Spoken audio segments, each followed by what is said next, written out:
24 debates. Camino al plebiscito. ¿Qué tal? ¿Cómo están ustedes? Muy buenas tardes, bienvenidos a este 24 debates, en esta tercera semana de debates además, donde han pasado por este escenario diversas propuestas sobre salud, economía, relaciones internacionales. Hoy vamos a hablar sobre algo que para muchos es el verdadero corazón, el corazón de esta propuesta constitucional, los cambios que se proponen en el sistema político. Hoy tenemos además como invitados a dos exconvencionales, ambos muy jóvenes. Constanza Juve, bienvenida, exconvencional que está por el rechazo. Sí, muy buenas tardes, Davor. Muchas gracias por la invitación y a todos quienes nos están viendo en su casa. Y tenemos también invitados a otro exconvencional del Partido Socialista, Ricardo Montero, por el apruebo. Bienvenido, Ricardo. Muchas gracias también por lo de muy joven. Bueno, ustedes que están en sus casas conocen ya la dinámica de este programa. Cada uno de nuestros invitados va a tener 9 minutos, por eso van a tener que jugar con el tiempo para tratar de expresar de la mejor manera sus propuestas de acuerdo a las preguntas que vayamos planteando. Y ustedes en su casa pueden seguir este 24 debates a través de TVN, el canal 24 horas y por supuesto nuestras plataformas digitales como Facebook, como YouTube. Cada uno tiene 9 minutos, vamos a tratar de conversar de todo, el presidencialismo, los cambios en la forma de legislar, pero vamos a partir con una pregunta más general que tiene que ver con, a grueso modo, los principales cambios que se proponen en esta propuesta que se entregó al país el 4 de julio. Constanza. Bueno, primero en términos generales, ¿verdad? ¿Por qué es importante el sistema político? El sistema político es relevante porque la parte más importante de una constitución es precisamente esta parte, ¿cierto? La parte orgánica de la constitución. Es el corazón, como decíamos. El corazón, exactamente. ¿Y por qué? Porque las constituciones nacen para limitar el poder. ¿Qué poder? El poder del Estado. ¿Y eso por qué? Porque evidentemente todos nosotros, tú, yo, Ricardo, ¿verdad? Cuando votamos, lo que estamos haciendo es entregarle un voto de confianza a alguien que nos representa. Y ese poder obviamente implica una gran responsabilidad y por lo tanto es importante que ese poder esté limitado. Y para eso hay que separar bien los poderes y evitar la concentración. Desde mi perspectiva, creo que este sistema político que propone la Convención Constitucional es un sistema que le quita contrapesos y por lo tanto no separa adecuadamente el poder y puede terminar finalmente concentrándolo, lo cual obviamente se presta para muchas arbitrariedades y obviamente para muchos abusos. Ricardo, ¿se fortalece la democracia con esta propuesta general de sistemas políticos o no? Se fortalece sin lugar a dudas, como decía Constanza, hay que evitar la concentración de poder y precisamente lo que hace esta propuesta es desconcentrar poder. ¿Quiénes son los que salen ganando, los que ahora tienen más poder? Son precisamente las regiones, los grupos históricamente excluidos, específicamente también las mujeres. Entonces es una constitución que equilibra mejor el poder, no solo entre el presidente del Congreso, que es lo que estamos acostumbrados, sino que en todo el territorio nacional y con personas que nunca han tenido acceso a ese poder. Otro actor fundamental que entra con fuerza y que hoy día no tiene relevancia en el día a día del sistema político es la ciudadanía, a través de herramientas como la iniciativa popular de norma, de reforma constitucional o derogatoria. Así que sí, es una muy buena noticia para la democracia. Bueno, hoy día conocemos la tradicional forma de legislar con la Cámara de Diputados, con el Senado. La propuesta que está contenida acá crea un Congreso de Diputados y de Diputados, además de la Cámara de las Regiones, un cambio distinto, una diferencia simétrica entre ambas cámaras a diferencia de lo que ocurre en el día de hoy. ¿Con esto se va a agilizar, Constanza, la creación de las leyes? ¿Va a ser para mejor o no? No, no necesariamente. Y el gran problema es de que precisamente eso da mi punto respecto de que se le quitan contrapesos. ¿Qué es lo que ocurre hoy día, cierto? Tenemos un Congreso Nacional que tiene dos cámaras, la Cámara de Diputados y el Senado, ¿cierto? Y obviamente el Senado ahí en un sistema presidencial funciona también como un buen contrapeso. Y funciona también con un contrapeso respecto a la Cámara de Diputados que tiende a ser una Cámara mucho más política. ¿Qué es lo que se hace? Se elimina el Senado y se reemplaza por una Cámara de las regiones. Pero la realidad es que no es un verdadero reemplazo. El Senado hoy día tiene influencia en las decisiones nacionales y permite, ¿cierto?, que las regiones puedan tener influencia en las decisiones nacionales. ¿Qué es lo que se hace? Se elimina el Senado, se crea una Cámara de las Regiones, que más bien es una Cámara, yo diría, decorativa, aspiracional, que se le entregan una que otra atribución para que se pareciera al Senado, pero en realidad no lo es. Tanto así que imagínate el nombre. Congreso de Diputadas y Diputados. Es ahí donde se va a terminar concentrando el poder y la mayoría, que tenga finalmente la mayoría, va a poder hacer lo que quiera. ¿Y a qué se parece el Congreso de Diputadas y Diputados? A la Convención Constitucional. Repleta, escaños reservados, precisamente también con vulneraciones a lo que es la igualdad del voto, que es una de las grandes conquistas de la democracia moderna. ¿Se está yendo el tiempo, Constanza? Sí, no, lo estoy mirando.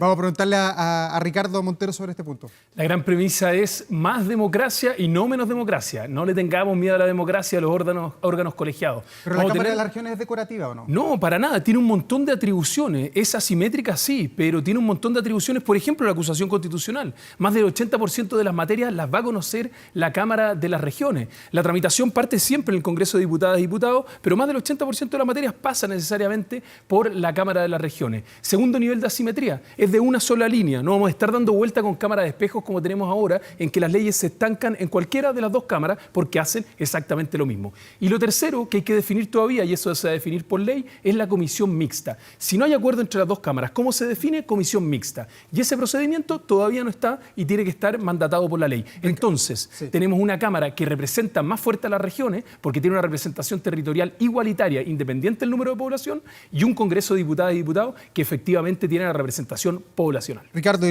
el Congreso de los Diputados y las Diputadas va a ser similar a lo que vimos en la Convención Constituyente en el sentido de los escaños reservados que se consagran en el artículo 252, en el punto 3, que dice: los escaños reservados del Congreso para los pueblos y naciones indígenas serán elegidos en un distrito nacional único? Su número se define en forma proporcional a la población indígena en relación con la población total del país. ¿Cuántos van a ser los representantes indígenas en el nuevo Congreso? Se define en la ley de acuerdo al porcentaje de personas de pueblos originarios que existen respecto a la población total de Chile. Entonces es una definición que todavía se va a tomar y no se garantiza necesariamente una representación de un escaño por cada uno de los pueblos, como sí fue en la Convención Constitucional. Ojo, y muy importante, por fin vamos a tener paridad en ambos órganos, Cámara de las Regiones y el Congreso de Diputadas y Diputados. Constanza, ¿va a ser más representativo la inclusión de las etnias indígenas en el nuevo Congreso o no? Yo creo que, a ver, si hay algo que nos demostró la Convención Constitucional es que ni siquiera los propios indígenas consideraron que los representaron bien los escaños reservados. Y lo que dice Ricardo, bueno, lamentablemente no es correcto, ¿cierto? Hay escaños reservados en todos los órganos de representación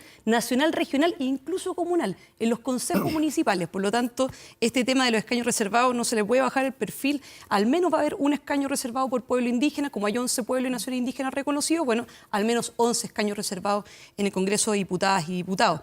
Y por otro lado, yo creo que es bien relevante tener en consideración de que la Cámara de las Regiones, los puntos importantes, especialmente derechos sociales, solo va a poder ver 3: salud, vivienda y educación. Y los temas de pensiones, por ejemplo, no van a estar considerados. Constanza, ¿no va a ser la reforma más fácil, previsional no va a ser más fácil quizás la forma de legislar en el futuro si se aprueba la propuesta, en el sentido de que se rebajan los quórum, que ya no están esos quórum que tienen que poner de acuerdo a muchas personas, sino que por mayoría simple la mayoría de las leyes? ¿No facilita eso la democracia, la tramitación de las leyes, las demandas de la gente? Fíjate que la gran razón que se dio para eliminar el Senado, que fueron argumentos que después fueron desestimados, era que eran un embudo, ¿ya? Y que en la práctica aquellos proyectos que pasaban de la Cámara de Diputados al Senado quedaban entrampados en el Senado, o bien que el Senado tramitaba más lento. Todo eso fue falso. Al final del día, cuando ya no quedaron argumentos, dijeron, bueno, en realidad es porque el Senado es elitista, entonces creemos la Cámara de las Regiones. ¿Y sabes lo que hicieron con la Cámara de las Regiones? La empezaron a adornar con las atribuciones que tiene hoy día el Senado. Entonces, finalmente es una pantalla, pero la realidad es que no es un bicameralismo asimétrico, es una Cámara única, ¿cierto? Y desde mi punto de vista, la democracia se fortalece en la medida que existen suficientes contrapesos. Si tú le quitas contrapesos, no cumple la gran promesa que tiene, ¿verdad?, una constitución, que es precisamente limitar el poder y separarlo adecuadamente. Estamos dejando atrás a Ricardo, le sacaron ahí harto tiempo. Ricardo, sobre este punto, la rebaja de los quórum, ya las leyes no van a tener estos quórum gigantescos, que lo hemos visto que han sido cambiados además en la actual legislación también, sino que la mayoría de las leyes se van a aprobar por mayoría simple. ¿Eso facilita la democracia? ¿Se escucha más a la gente con eso? Bueno, hay que hacer una reivindicación antes de un puntito, porque Constanza nos está acostumbrando a desinformar, como en Los Ángeles. Ella señala que todos los pueblos van a tener un escaño. Eso es falso. Se votó en contra de la convención. Pueden revisar la historia de esa norma. Dice que todos los órganos colegiados van a tener representación de órganos de pueblos originarios. Eso es falso, nuevamente. ¿Cómo va a ser falso? Sale que es cuando corresponda. Pero respecto a los quórum, cuando corresponda, señala. ¿Y cuándo corresponde? Cuando tenga un porcentaje que sea suficiente y se defina en la ley. Entonces, no todos los órganos colegiados van a tener. Eso está en la historia de la ley y también está en la norma. En Santiago, la municipalidad de Ñuñoa no va a tener un... No necesariamente, hasta donde yo sé, no tiene una representación de pueblo originario. No. Pero, por ejemplo, en la Araucanía sí van a estar. Claro. Y eso es muy, muy importante, porque si allá hay un número de población que es suficiente a la población en porcentaje, bueno que tenga representación en buena hora. Pero ahí seamos precisos. Pero un grueso de la población mapuche también está en Santiago. Sí, también. Y en las comunas donde corresponda también tiene que haber, por supuesto, pero eso es muy buena noticia. El 12.5% de la población en Chile se declara como pueblo originario. Vamos a los quórum. Yo creo que hay que tenerle alegría y disfrutar la democracia. Estamos acostumbrados a los quórum supramayoritarios, a que nada se mueva. Tenemos ahora leyes orgánicas orgánicas constitucionales que tienen todo absolutamente amarrado con 4/7, y ahora ¿qué vamos a tener? Vamos a tener leyes de mayoría, la mayoría es la democracia, y leyes calificadas. ¿Cuál va a ser la calificada? Va a ser la mayoría de sus miembros en ejercicio. Esto facilita la democracia y permite que se vaya adaptando. Yo, a diferencia de Constanza, yo creo en la democracia y la celebro. Entonces no necesito que la tengamos que estar protegiendo con quórum supramayoritario o tenerle miedo a lo que pueda definir el Parlamento democráticamente electo. Vamos a otro artículo de la Constitución que siempre es polémico, el artículo 266, que dice: son leyes de concurrencia presidencial necesarias las que irroguen directamente gastos del Estado, las leyes relacionadas con la administración, las de división política, las que tengan que permitir el caso de una guerra en la que participa nuestro país. Y dice en el punto 4, dice: estas leyes, a pesar de que tienen iniciativa que puede ser del Congreso o de la ciudadanía a través de diversas normas, finalmente podrán ser aprobadas si la presidenta o el presidente de la República entrega su patrocinio durante la tramitación del proyecto. Podrá patrocinarlo en cualquier momento, incluso 15 días después de que haya sido despachada. Transcurrido ese plazo, el proyecto se entenderá como desechado. Ricardo Montero, ¿cómo se entiende esta normativa finalmente en la figura presidencial? ¿Qué pasa si un presidente de la República ve que se tramita una ley que tiene gran popularidad entre la ciudadanía, pero que el presidente dice, bueno, es irresponsable asumir un gasto y firmarla? ¿Qué pasa ahí? Aquí hay que revisar y hacer una distinción. Primero está la ley de presupuesto y después las que irroguen gasto. En los regímenes presidenciales, las leyes de presupuesto siempre son iniciativa del presidente. Despejado eso, las normas que irroguen gasto. En el derecho comparado en los regímenes presidenciales, la norma general es que el Congreso tiene iniciativa de gasto en ciertas materias. Entonces, Chile es una excepción, no es parte de esa norma general. Se le entrega la atribución al Congreso en iniciar materias con gasto en materias específicas, pero sin perjuicio de eso, el presidente siempre va a tener la posibilidad de patrocinar o no. Sin patrocinio del presidente no hay posibilidad. Ese es el tema. ¿Cómo queda el presidente de la República? ¿Acorralado, no? Es de nuevo el juego de la democracia, no tengamos tanto miedo. Si él tiene la atribución, lo puede hacer o no lo puede hacer. Si tiene buenos motivos para hacerlo, además el Congreso va a tener una unidad técnica que va a entregar un informe financiero de esa norma. Tratemos de trabajar en conjunto y equilibrar un poco más esa relación entre presidente y el legislativo. Constanza Juve, estás ahora arriba en el tiempo. ¿Cómo analizas este punto? Primero déjame volver atrás, porque ya que uno cuando lo tratan de mentiroso, cuando uno discrepa, ¿cierto?, de la posición, acá dice claramente desinformada. En los órganos colegiados de representación popular a nivel nacional, regional y comunal se establecen escaños reservados para los pueblos y naciones indígenas cuando corresponda y en proporción a su población dentro del territorio electoral respectivo. ¿Y usted qué entiende ahí? ¿Que cuándo corresponde? No, pero bueno, evidentemente que la ley se aplica, o sea, la Constitución en el fondo se aplica de manera directa. Entonces es evidente que cualquier órgano colegiado, sobre todo en aquellos lugares donde haya representación indígena, que no es solamente concentrado en la Araucanía. O sea, eso precisamente denota un poco de desconocimiento. O sea, podría ser, a su juicio, Maipú, La Florida, Puente Alto. Puente Alto, que tiene una población indígena muy potente. Ahora, voy precisamente al punto respecto de las leyes de concurrencia presidencial. Fíjate que esto es una de las razones por las cuales también se genera mucha inestabilidad en materia de, en este sentido de certeza jurídica. ¿Y por qué lo digo? Porque la iniciativa exclusiva del presidente de la República, eso quiere decir en simple, ¿cierto?, de que solo el presidente puede iniciar un determinado proyecto de ley cuando implique determinadas materias. Bueno, lo hace porque el presidente es el responsable, ¿cierto?, el responsable de la caja fiscal. ¿Qué es lo que hace y cambia las leyes de concurrencia presidencial? Primero, hay temas que dejan de ser precisamente de patrocinio del presidente de la República, como la negociación colectiva, como el tema del aumento del sueldo mínimo, como los temas de seguridad social, que sí pueden implicar obviamente un desbarajuste de lo que significaría la caja. Y por otro lado, la ley de concurrencia presidencial lo que hacen es poner presión al presidente de la República para que precisamente patrocine ese proyecto que puede ser muy popular, pero que eventualmente puede terminar generando o teniendo efectos que sean, efectos obviamente que pueden terminar perjudicando la...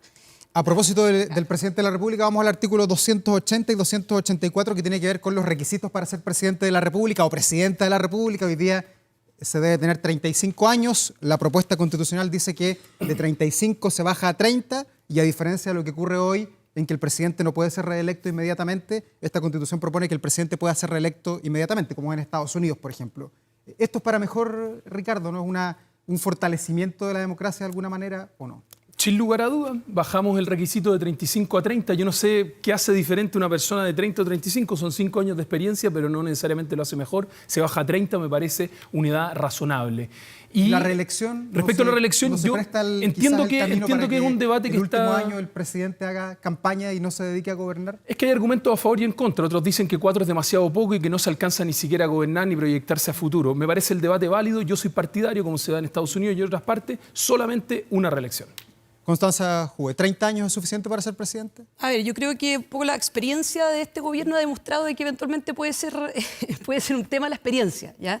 Yo creo que respecto de las edades no hay una fórmula mágica. O sea, primero teníamos 40, se bajó a 35, ahora se baja a 30. Yo creo que 35 estaba bien, me parece que era un umbral razonable, pero tomando en consideración, ¿cierto?, la inexperiencia, particularmente de este presidente, creo que eso es una buena señal en cuanto a decir, mira, sabe que puede ser que muy poco. Pero a mí lo que me preocupa más que el tema La de la reelección. edad, más que el tema de la reelección, me preocupa también los requisitos demasiado mínimos que se hacen. O sea, solamente se le exige la nacionalidad chilena, ¿no? Entonces, al menos uno podría decir, pucha, se debiera exigir ciudadanía con derecho a sufragio y establecer requisitos mayores en esa materia. ¿Y la reelección no le hace ruido? Sí, la reelección en un sistema como este, sí. Nosotros propusimos en su momento reelección inmediata, pero entendiendo, ¿cierto?, que teníamos un sistema presidencial equilibrado y moderado. Pero la verdad es que como quedó establecido este sistema político, que desde mi perspectiva es una suerte como de plato incomible, ¿no? Nos pusimos de acuerdo si era salado, si era dulce, cada uno le metió todos los ingredientes que quiso y después finalmente el plato terminó un plato de comida que es Constanza, bien difícil de tragar. pero en ese sentido me parece que es más riesgoso, ¿cierto?, tener una reelección inmediata. Ya, y respecto a la forma de gobernar, a este presidencialismo que hoy día es exacerbado y que pasa a ser atenuado de alguna manera de acuerdo a la propuesta. Se pierde el sentido de las urgencias, la capacidad de veto, pierde una serie de facultades del presidente. ¿Está bien eso? ¿Se produce un contrapeso? ¿Se entrega poder al Congreso? ¿Eso es lo correcto en las democracias modernas o no? Se redistribuye el poder. Ojo, las urgencias también tiene un papel que tocar, pero yo creo que se ha hablado mucho de Congreso y presidente. Si uno ve de dónde entrega más poder el presidente, yo creo que es a las regiones. Si uno ve en el Congreso cómo se equilibra el poder, es entre hombres y mujeres y además los escaños reservados que corresponda. Si uno ve de herramientas legislativas, quién es el que gana más poder, que no tenía nada y ahora sí tiene herramientas, es precisamente la ciudadanía.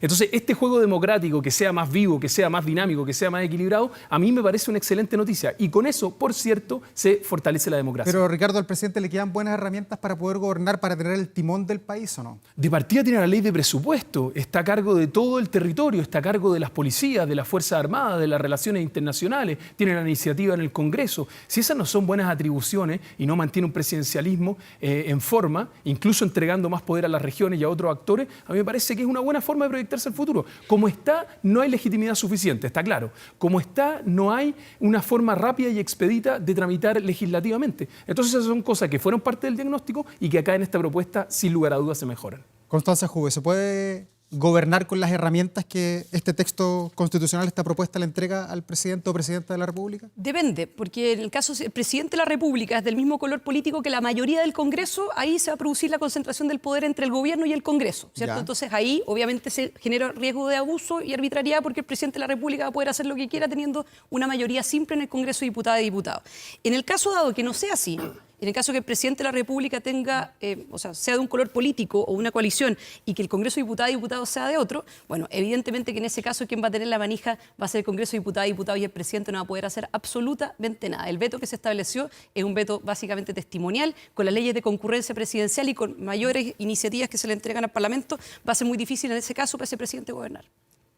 Ricardo Montero, hablemos de otro tema que tiene que ver con los estados de excepción que están entre el artículo 300 y el 306. Actualmente en nuestro país existe el estado de asamblea, el estado de catástrofe. Se elimina en esta propuesta el estado de emergencia, que es, por ejemplo, el que está vigente hoy en la Araucanía, en parte del Biobío, que están pidiendo también parlamentarios del norte, lo están pidiendo también en la región de los ríos. Eso no aparece consagrado en esta propuesta constitucional. Han dicho otros convencionales que no es necesario, que se puede mantener el orden público con las herramientas que se entregan aquí. ¿Qué dice usted? Vamos arriba. Yo creo que lo primero que hay que definir es respecto a la seguridad, que es algo bastante más amplio. Esta Constitución entrega más herramientas al Poder Civil, entrega planificación en política de seguridad y entrega más atribuciones en materia de probidad, transparencia y rendición de cuentas. Esa Pero es una buena ¿se puede noticia. mantener el orden público? Se puede, ¿Cómo? porque está uno de los estados todavía que es calamidad pública. No Sí. hay definición legal de calamidad pública. En el decreto en que el presidente promulga el estado de excepción constitucional, calificando cuál es el sentido de calamidad pública respecto a los hechos, por ejemplo, que están ocurriendo hoy día, Pero puede calamidad utilizarse pública no eso. es un terremoto, un aluvión. No está definido en ninguna ley como tal y en el derecho comparado son distintas las interpretaciones, así que limitarlo solo a eso no es correcto y no es específico. Si eventualmente después se necesitara una precisión, también se puede hacer, pero la herramienta va a continuar. Constanza Juve, ¿cómo ves este punto? ¿Alcanzan las herramientas que se entregan en los estados de excepción para mantener el orden público en el país? No, por supuesto que no. Tan cierto es que el propio acuerdo del oficialismo plantea reponer el estado de emergencia precisamente porque quedó fuera. Y la verdad es que es muy grave sostener que se puede decretar por el estado de calamidad pública, por lo siguiente, porque resulta que los estados de excepción, como su nombre lo dice, son estados de excepción constitucional. Se entiende que el gobierno por un tiempo limitado puede restringir derechos fundamentales. Imagínate lo grave que significa eso, Davor. Restringir derechos fundamentales por una determinada cantidad de tiempo para salir de una situación de crisis, que en el caso del estado de emergencia es una grave alteración del orden público. El concepto de orden público no está en esta propuesta de la Constitución de la ¿Y eso no es calamidad también? Efectivamente no, pues imagínate que calamidad pública hoy día, para el estado de catástrofe, se plantea precisamente de una manera muy específica la calamidad pública. ¿Dónde está planteado? Y las causales tienen que estar determinadas de manera específica en la Constitución, los derechos que se restringen, quién puede decretarlo, cuáles son los días que se puede decretar y también, por supuesto, cuáles son los contrapesos. Y en ese contexto el Congreso tiene mucho que decir. Pero en todo caso, bueno, más allá de decirlo yo, me parece que lo responsable es entender que en derecho público se puede hacer solamente aquello que esté expresamente permitido y tratar de asimilar la calamidad pública, que siempre se ha entendido como está en la Constitución vigente de partida, de una catástrofe, un desastre natural o bien un desastre como el estilo de la pandemia, a mí me parece muy irresponsable. ¿Qué te parece de lo que dice Constanza? Me parece muy bien que esté abierta a limitar los estados de excepción, que los entendamos como excepcionales. Me parece importante también no poner tanto el foco en el orden público, que es una parte de la seguridad. La seguridad pública es el paraguas completo, el orden público es solo una de las materias. Ahí falta la prevención, faltan varios tipos de control y es lo que nos ha faltado, tener una visión más integral de seguridad. Y por eso mismo, por una visión integral de seguridad, es que creo que las excepciones constitucionales no pueden ser políticas públicas de seguridad de largo plazo. No resolvemos problemas de largo plazo con estados de excepción constitucional. Por eso necesitamos mayores grados de coordinación. Esas herramientas están contenidas en la propuesta constitucional desde la Fiscalía y también desde el Poder Ejecutivo. Ricardo, vamos a otro tema que también está consagrado en esta propuesta constitucional y que tiene que ver mucho con la actualidad del país, que es la fragmentación política. Lo que vemos en el Congreso, lo vimos también en la Convención Constitucional. Muchas fuerzas electorales, algunas más amigas que otras, pero demasiada fragmentación en la política. Esta propuesta constitucional, ¿se hace cargo de ese problema que tiene el país, donde hoy día, reconocidos por el CELVER, tenemos, por ejemplo, 15 partidos políticos, además de un montón de movimientos? Eso no está resuelto hoy a nivel constitucional y tampoco está resuelto en la propuesta. Yo en particular creo que la democracia necesita partidos políticos fuertes. ¿Y qué pasó ahí? Que se legitimen. No hubo un acuerdo transversal respecto a cómo regular esa materia. Pero sin perjuicio de eso, yo soy defensor, siempre lo sigo a seguir siendo, de partidos políticos sólidos. Sin embargo, como partidos políticos también tenemos que hacer una autocrítica. Por algo hoy día no tenemos la legitimidad alta en la ciudadanía y ahí queda bastante por mejorar. Espero que con las puertas que se abren en esta Constitución a la regulación legal podamos tener una buena regulación en materia de partidos políticos y especialmente en materia de rendición de cuentas de estas organizaciones políticas. Perdón, ¿el nuevo Congreso podría ser eventualmente como fue la Convención Constitucional en la que ustedes participaron? ¿No? No, por cómo está ahora no, porque no hay listas de independientes, no están garantizados los escaños reservados para cada uno de los pueblos, es distinto. La Convención Constitucional ya terminó, los convencionales ya no somos más, solo queda la propuesta constitucional que se vota el día 4 de septiembre. Constanza, ¿esta Constitución se hace cargo de la fragmentación política que hay en todas las capas de nuestro país o no? No, por supuesto que no. Fíjate que muchos decían, bueno, pero esto es materia legal.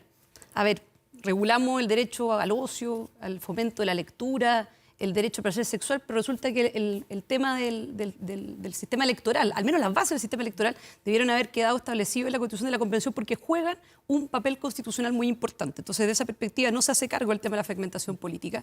Y por otro lado, el Congreso de Diputados y Diputadas efectivamente hace lo más parecido a la Convención.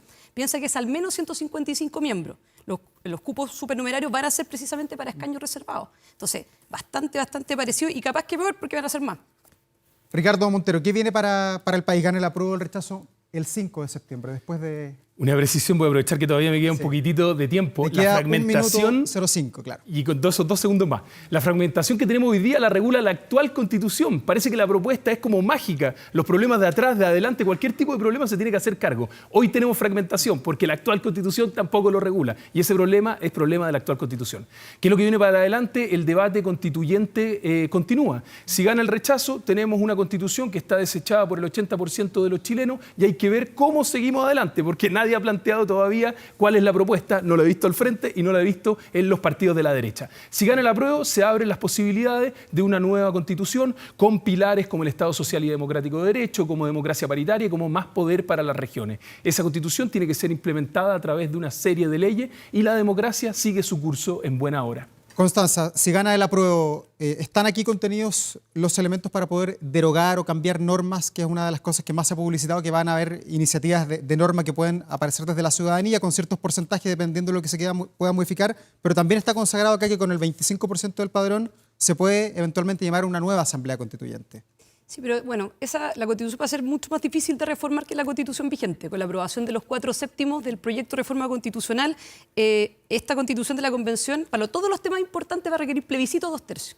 Para régimen político, derechos fundamentales, principios naturales, disposiciones transitorias, entre otras. Por lo tanto, y más el consentimiento indígena, así que va a ser bastante más difícil de reformar. ¿Qué viene para el país después del 5 de septiembre? ¿Gana el apruebo o el rechazo? Yo esperaría, sinceramente, que si gana el rechazo, y eso es algo, un compromiso político de nuestro sector, y además, ojo, no solamente de mi sector, transversal. La izquierda democrática, la centroizquierda, la centroderecha y la derecha están comprometidos con tener una nueva constitución, pero no la de la convención. Ricardo Montero, como decimos en la tele, palabras al cierre. Palabras al 18 cierre. segundos. Hacer una invitación a toda la gente que nos está escuchando, que voten informados, que voten con el texto, que voten con verdad. Las opciones del rechazo o del apruebo son ambas válidas. Lo que no es válido es votar con mentira o desinformación. Un llamado profundo y sincero a informarse y a votar por una constitución del futuro, la propuesta constitucional. Muchas gracias. Gracias, Ricardo Montero. Por el apruebo, Constanza Hug, un por el mensaje rechazo. final Lo último, pero solamente Cortito. decirle a la gente que está en la casa: vote libre, vote informado, voto obligatorio y revise sus locales de votación porque se hicieron muchos cambios. Así que eso también es bien relevante, ya que el gobierno no lo está informando. Aprovecho la instancia para informarlo yo. Sí, hay multas para el que no vota, además. Efectivamente, voto obligatorio. Constanza, Ricardo, muchas gracias por estar acá en TVN, Canal 24 Horas y todas las plataformas de la televisión pública del país. A ustedes muchas gracias por estar ahí, por acompañarnos en este 24 debates, tercera semana ya con diversos temas que están consagrados acá en esta propuesta constitucional. Gracias por la sintonía, que le vaya muy bien. Buenas tardes.